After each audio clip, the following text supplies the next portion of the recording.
What's going on? It's Juan Gotti here. We another Washington Commanders video, and in today's video, I'm coming on here with my Week 4 preview and predictions between the Washington Commanders and the Dallas Cowboys. So without further ado, let's get straight into today's video. But before we do, make sure you go down below, leave a like on this video, subscribe if you're new, and turn on post notifications so you get notified when new content is posted to the channel like this one.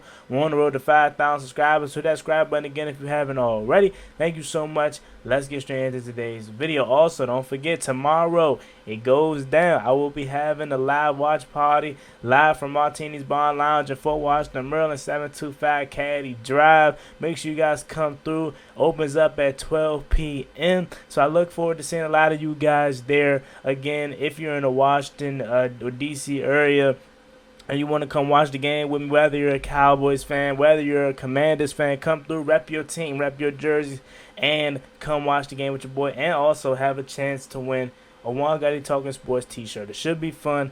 Hope to see some of you guys there again. 725 Caddy Drive, Fort Washington, Maryland, Martini's Bar Lounge is where it will be. Hope to see a lot of you guys there. Let's get straight into today's video. So Week 4, ladies and gentlemen, Washington Commanders coming in at 1-2. The Dallas Cowboys coming in at 2-1. I've been saying all week, to me, this feels like our season is on the line. It really does, because if we fall into a 1-3 hole, 0-2 in the division, it's hard to bounce back out of that. You know what I'm saying? Because even if you go on a late season run, this stuff early in the season is going to come back and creep back on you. Now, let's say you're in week 13, week 14, late in the season, and you're starting to get hot, but then you missed the game, and you missed the playoffs by one game. That one game could have been Detroit. That one game could have been Philadelphia. But now you're in a hole, and you're never going to miss on the playoffs because of what you did early in the season. You got to start winning games early in the season. You got to start building momentum. You know what I'm saying? And it feels like to me that our season is really, really on the lines right now. This is a very, very important game. Now the rivalry as a Cowboys and Washington rivalry, it died down just because, again, Washington hasn't been good, really. Dallas hasn't been the best either. And the Commanders changed their name, so it doesn't hold that same kind of excitement. Obviously, I still want to beat Dallas, and for me personally, it still holds that hatred. But again, it has to do a lot with the Washington franchise changing their name, but I mean, it's still there, and if we both are winning at the same time, it could definitely be some type of rivalry initiated back into it, some type of hype. So later in the season, when we play them here in Orlando, we possibly could have that rivalry reignited. Both teams are playing well at that time, and that's probably for the NFC East title. That's a ways away. We got to focus on this game here, but Washington is playing with their backs against the wall. And it seems like every year around this time, we're talking about the same thing. Washington needing to get this win to get their season back on track, or it could fall off here shortly. We're wearing all blacks. They're looking amazing. Can't wait to see them in action tomorrow. So we have to win this game. Now, how are we going to do that, you may ask? First, I say we got to get off to a fast start. No more slow starts. No more 22-0, 24-0 leads. None of that. We got to score first. We got to score early, because we cannot come out of the gates slow. We come out the gate slow again, it's going to be another Lions or Eagles game all over again. We got to start fast. We got to convert on third downs. We got to get in the red zone and punch it in for 7. You know what I'm saying? And that's my biggest, I would say least concern rather is the correct terminology there. If we get into the red zone, we're going to score a touchdown. That's how hot we've been when we get in the red zone. But it's if we can get there.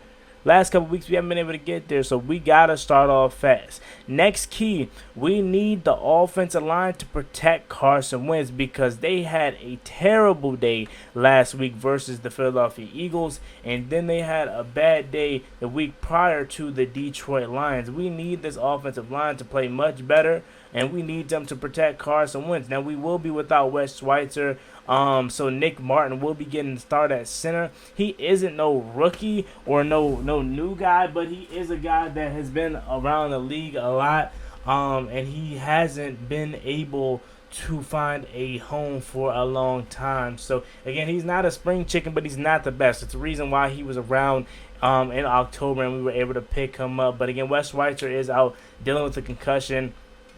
So that sucks, because we're already down Chase Roulier for the year. So hopefully here next week We'll probably get Chase Roulier back here or there. So maybe we can have that line back steady. Trey Turner, Andrew Norwell, we need you guys to be athletic, man. It just seems like they can't move, man. We need you guys to be athletic out in space. If we throwing screens, we need you guys to get out front and block for the running back, block for the receiver. We need you guys to be able to move your feet, man. You cannot be standing still. You cannot have your feet stuck like it's in cement. You gotta move, man. And then you go ahead and look at the tackles, Charles Leno, and Sam Cousins. Y'all gonna have a long day, man. DeMarcus Lawrence, and Micah Parsons, a guy that single-handedly killed us last year, whether you had him on the left side or the right side. We got to find a way to block 11, man.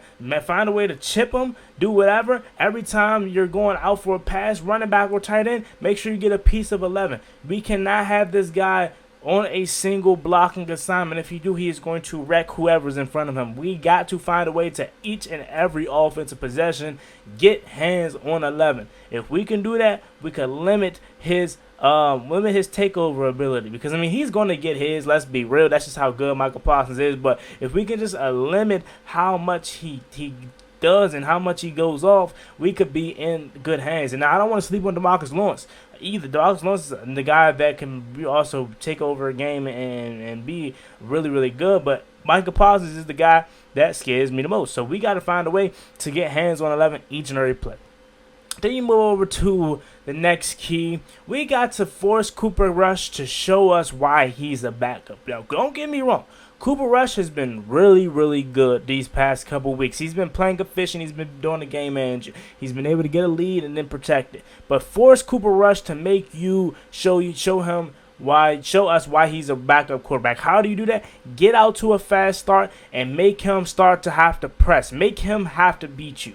Do not allow it easy and allow him to be able to just sit back and enjoy the ride. Make Cooper Rush beat you. Get out to a 10-point, 14-point lead and have him having to press down the field. Having him have to force those that he normally wouldn't have to force if they were up in this game or it was a 3-point game. Make Cooper Rush uncomfortable. It's not going to be easy. It's not Dak Prescott, which I'm thankful about because we cannot be Dak to save our life. But it's not who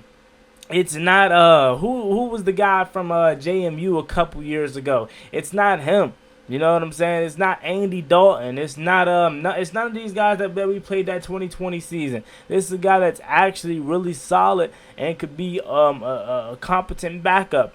You know what I'm saying? But make Cooper Rush beat you, okay? Make him show you why he's a backup. Force him into arrogant throws, because I feel like teams haven't been doing a good job of making him, think. Getting pressure on. They've been able to just be comfortable back there. Get pressure on this man.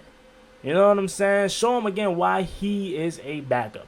Next key, Scott Turner, you have to be much better. Scott Turner, you got to get your playmakers involved early and often. Terry McLaurin should not go a whole half without a catch. Jahan Dawson should be getting the ball. I don't have to talk about Curtis Samuel because they're going to find a way to get Curtis Samuel the ball, but get your playmakers involved early and often and keep them involved, man, especially 1-7. He's going up against Trayvon Diggs. They got that nice little, back and forth going. Everybody want to talk about that and what he did last year to Terry, but come on, if we had a better quarterback, Terry killed Trayvon Diggs multiple times. It just wasn't put on display because of the quarterback play. But again, get your playmakers the ball early. You cannot continue to go a whole half without giving your playmakers the ball early. I don't care if Terry McLaurin needs to touch it on an end around, on a quick little out route. Get the ball in his hands early so he can get comfortable and threaten his secondary to tell him it's going to be a long day.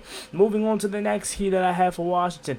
Take advantage of this lack of offense that the Dallas Cowboys have shown over the past week. And the reason why I say the lack of offense, and this could definitely change this week with them getting Michael Gallup back, but again, Cooper Rush, Noah Brown, CeeDee Lamb, and some other guys. This is not who they truly want to be out there. CeeDee Lamb is good. He's okay, but he has inconsistent hands. At times he can catch very well. At times he's going to drop it. So take advantage of the limited offense that they have for you. Now it would be different if they had James Washington, if they had a healthy Michael Gallup, who they will be getting back this weekend, which scares me. A CeeDee Lamb and Dak Prescott. If they had Dak Prescott, they would be just fine. But since they have Rush, they have a limited offense, okay? So take advantage of this limited offense. Do not allow the Dallas Cowboys to get explosive plays. Explosive plays have been killing us for the past 2 weeks. We cannot continue to allow offenses and quarterbacks to get explosive plays